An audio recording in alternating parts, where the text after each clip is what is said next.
بسم اللہ الرحمن الرحیم۔ آپ سال بدلتا دیکھ رہے ہیں، ہم نے سال بھر لوگوں کو بدلتے دیکھا ہے۔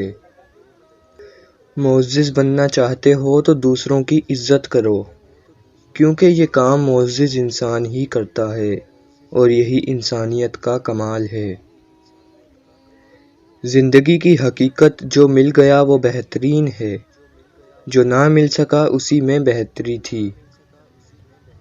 کسی رشتے کو کتنی ہی محبت سے باندھا گیا ہو، اگر عزت اور لحاظ چلا جائے تو محبت بھی چلی جاتی ہے۔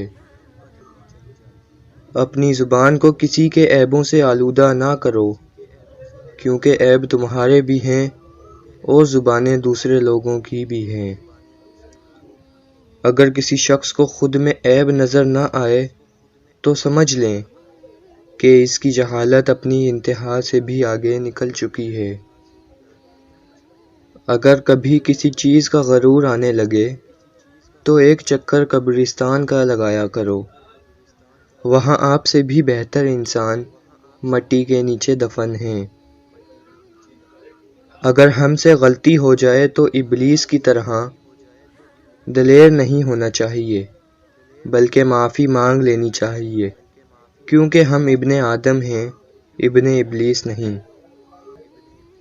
وقت نے ایک بات سکھائی ہے، ہر تعلق رشتہ ناتا تب تک زندہ ہیں جب تک آپ دوسروں کے معیار اور توقعات پر پورا اترتے رہیں۔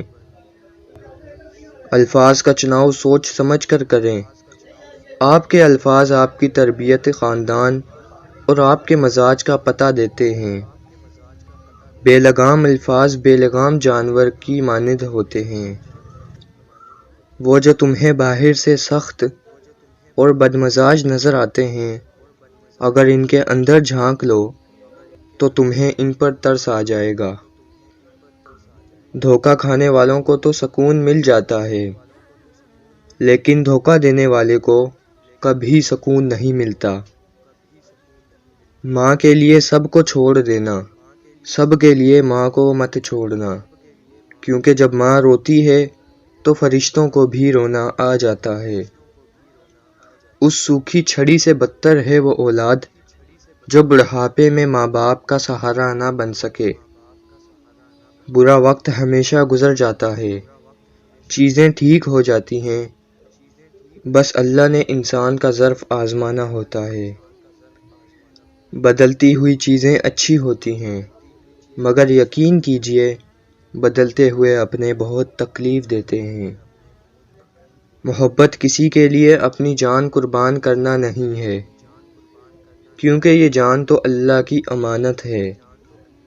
محبت تو کسی رضا اور خوشی کے لیے اپنی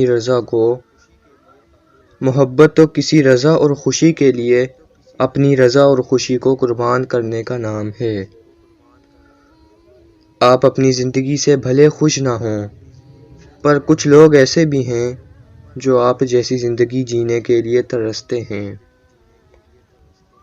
جس طرح شبنم کے قطرے مرجھائے ہوئے پھولوں کو تازگی بخشتے ہیں، اسی طرح اللہ کا ذکر مایوس دلوں کو روشنی بخشتا ہے۔ سامنے والے کی طرف سے اگر بہت دیر کوئی رابطہ نہ ہو تو دستک دے کر پوچھ لیجئے، اگر وہ زندہ ہیں تو یقیناً آپ وہاں مر چکے ہیں۔ نہ جانے کون سی سازشوں کا ہم شکار ہو گئے کہ جتنے صاف دل تھے اتنے داغدار ہو گئے۔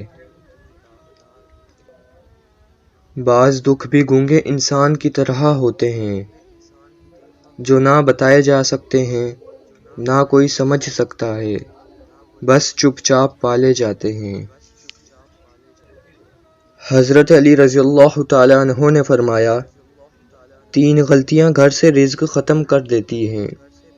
نمبر 1، گھر میں میاں بیوی کا لڑنا۔ نمبر 2، جس گھر میں دیر تک سونے کا رواج ہوتا ہے۔ نمبر 3، جو اپنے رشتہ داروں کو حقیر سمجھتے ہیں۔